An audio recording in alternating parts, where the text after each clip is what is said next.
പ്രിയപ്പെട്ടവരെ, നമ്മുടെ ജീവിതാവസ്ഥ ഏതുമാകട്ടെ, സാഹചര്യങ്ങൾ എന്തുമാകട്ടെ, ദൈവത്തിന് നമ്മെ പറ്റിയുള്ള ഇഷ്ടം നാം വിശുദ്ധരായി തീരണം എന്നതാണ്. ഈശോ പറയുകയാണ്, നിങ്ങളുടെ സ്വർഗസ്ഥനായ പിതാവ് പരിപൂർണനായിരിക്കുന്നത് പോലെ നിങ്ങളും പരിപൂർണനായിരിക്കും. ഈ വിശുദ്ധിയിലേക്കുള്ള നമ്മുടെ ആദ്യത്തേതും ഏറ്റവും പ്രധാനപ്പെട്ടതുമായ ചുവടുവെപ്പ് മാനസാന്തരപ്പെടുക എന്നതാണ്. ഈശോ തന്റെ പരസ്യവിധം ആരംഭിക്കുന്നത് തന്നെ മാനസാന്തരപ്പെടുമി, സ്വർഗരാജ്യം സമീപിച്ചിരിക്കുന്നു എന്ന് ആഹ്വാനം ചെയ്തുകൊണ്ടാണ്. എന്താണ് മാനസാന്തരം? പൗലോസ് അപ്പോസ്തലൻ പഠിപ്പിക്കുന്നു, അത് പഴയ മനുഷ്യനെ, അതായത് ജഡിക മനുഷ്യനെ അവന്റെ ചെയ്തികളോടെ ഉരിഞ്ഞു കളഞ്ഞ് ഈശോ മിശിഹായ്ക്ക് അനുരൂപനായ പുതിയ മനുഷ്യനെ ധരിക്കുക എന്നതാണ്. നമ്മിലെ ജഡിക മനുഷ്യനെ പരാജയപ്പെടുത്തണമെങ്കിൽ നമ്മുടെ ശരീരത്തെയും മനസ്സിനെയും നിയന്ത്രിച്ചേ മതിയാകും. ആത്മാവ് ശരീരത്തെയും മനസ്സിനെയും ഭരിക്കുമ്പോൾ നാം ആത്മീയരാകും.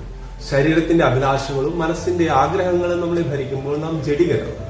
ഈശോയുടെ ജന്മത്തിനായി ഒരുങ്ങുന്ന 25 നോമ്പ് കാലഘട്ടത്തിൽ നമ്മുടെ ശരീരത്തെ അടിമപ്പെടുത്തുന്ന, മനസ്സിനെ കീഴ്പ്പെടുത്തുന്ന പാപങ്ങൾക്ക്, അഭിലാഷങ്ങൾക്കെതിരെ നോമ്പും ഉപവാസവും എടുക്കുവാൻ നമുക്ക് തീരുമാനമെടുക്കാം.